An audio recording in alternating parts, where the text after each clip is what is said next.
Assalamualaikum warahmatullahi wabarakatuh. Saya Nosi Anjal Prakasa, kelas Mahasiswa 3 dengan NIM 2130641109.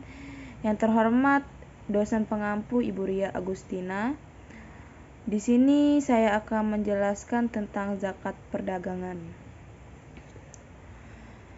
Zakat perdagangan adalah zakat yang dikeluarkan dari harta niaga, sedangkan harta niaga adalah harta atau aset yang diperjualbelikan dengan maksud untuk mendapatkan keuntungan. Harta perdagangan yang dikenakan zakat dihutang dari aset lancar usaha, dikurangi hutang yang berjangka pendek atau hutang yang jatuh tempo hanya 1 tahun. Jika selisih dari aset lancar dan hutang tersebut sudah mencapai nisab, maka wajib dibayar zakatnya.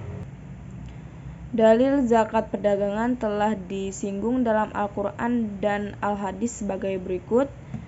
Ya ayyuhallazina amanu anfiqu mimma razaqnakum man qabli ayyatiya yaumul la bay'u fihi wala hullatu wala safa'a wala kafiruna humuz zalimun. Artinya, wahai orang-orang yang beriman, infaklah sebagai dari rezeki yang telah kami berikan kepadamu sebelum datang hari ketiga. Tidak ada lagi jual beli, tidak ada lagi persahabatan, dan tidak ada lagi syafaat. Orang-orang kafir itulah orang yang zalim. Quran Surat Al-Baqarah ayat 254.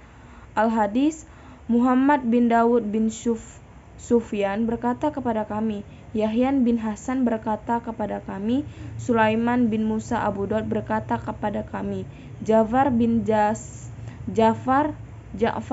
Sa'd bin Samurah bin Jundud berkata kepada kami, Kubaib bin Sulaiman berkata kepadaku dari bapaknya Sulaiman dari Samurah bin Jundub. Beliau berkata, amma ba'du, sesungguhnya Rasulullah memerintahkan kami untuk mengeluarkan sedekah atau zakat dari apa yang kita siapkan untuk diperdagangkan. Nisab zakat perdagangan senilai 85 gram emas dengan tarif zakat sebesar 2,5% dan sudah mencapai 1 tahun atau haul. Jika barang yang diperdagangkan telah mencapai nisab, maka di situ wajib dizakati 2,5%. Yang dihitung adalah barang yang diperdagangkan yang dijual. Jika ruko atau toko, maka tidak dihitung. Ketika ada orang jual beli alat komputer dan punya ruko, maka yang dihitung adalah barang yang dijual. Harga yang menjadi jual adalah harga pokok ketika membeli barang itu, bukan harga jual. Kemudian digabung dengan tabungan yang ia miliki. Salah satu hikmah menunaikan zakat adalah memelihara harta agar menjadi bersih, berkah, dan berkembang. Menunaikan zakat juga berarti kita peduli terhadap sesama, seperti sabda Nabi Muhammad SAW, peliharalah hartamu dengan menunaikan zakat, obatilah orang-orang yang sakit dengan bersedekah, dan tolaklah bencana dengan doa. Hadis yang mendasari kewajiban menunaikan zakat perdagangan adalah Rasulullah SAW memerintahkan kami agar mengeluarkan zakat dari semua yang kami persiapkan untuk berdagang. HR Abu Daud. Selain dari hadis, dalam Al-Quran Surat At-Taubah ayat 103 juga disebutkan bahwasannya dari setiap harta yang kita miliki terdapat bagian untuk orang-orang yang membutuhkan di sekitar kita. Ambillah zakat dari sebagian harta mereka, dengan zakat itu kamu membersihkan dan mensucikan mereka, dan mendoalah untuk mereka. Sesungguhnya doa kamu itu menjadi ketenteraman jiwa bagi mereka, dan Allah Maha mendengar lagi Maha mengetahui. Quran Surat At-Taubah ayat 103. Dari penjelasan ayat di atas disebutkan bahwa sebagian dari seluruh harta yang kita miliki hendaklah diberikan kepada mereka yang membutuhkan, salah satunya melalui zakat. Selain memberikan kebahagiaan bagi yang menerimanya, zakat yang kita tunaikan juga bisa membersihkan dan mensucikan harta yang kita miliki, sehingga nantinya kita mendapatkan ketenangan karena harta yang kita miliki sudah ditunaikan zakatnya. Dalil zakat perdagangan. Bismillahirrahmanirrahim. Alhamdulillah wassalatu wassalamu alaihi Rasulullah. Imam Al-Bukhari dalam kitab Sahinanya menulis tarjamah terkait zakat perdagangan hanya dengan dalil Al-Quran tanpa menuliskan hadis sebagai berikut. Bab shadaqatil kasbi wattajarati liqaulihi ta'ala ya ayyuhallazina amanu anfiqu min thayyibati ma kasabtum wa mimma akhrajna lakum min mil ardi ila qaulihi annallaha aniyum hamid.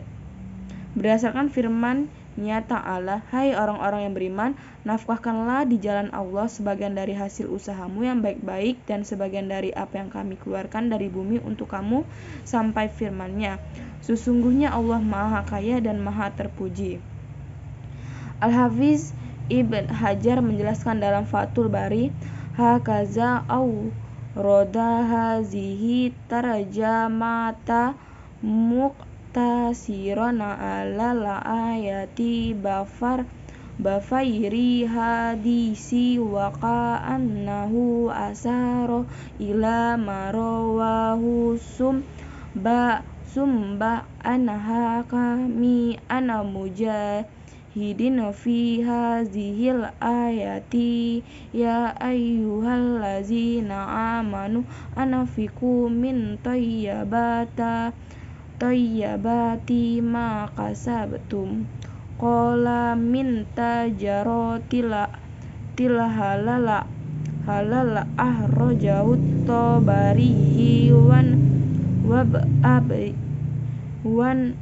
wa ba'abi hotim min toriki adoma anahu wa ajraja mutabari min torikin musamin an samba wala futuhu min tayyibati ma kasabtum qala min tajara wa mimma arajana lakum min mil ardi qala min samari. Demikianlah beliau menuliskan terjemah ini hanya mengutip ayat tanpa hadis, seakan-akan beliau memberi isyarat pada riwayat Syu'bah dari Al-Hakam dari Mujahid terkait ayat ini. Hai orang-orang yang beriman, nafkahkanlah di jalan Allah sebagian dari hasil usahamu yang baik-baik.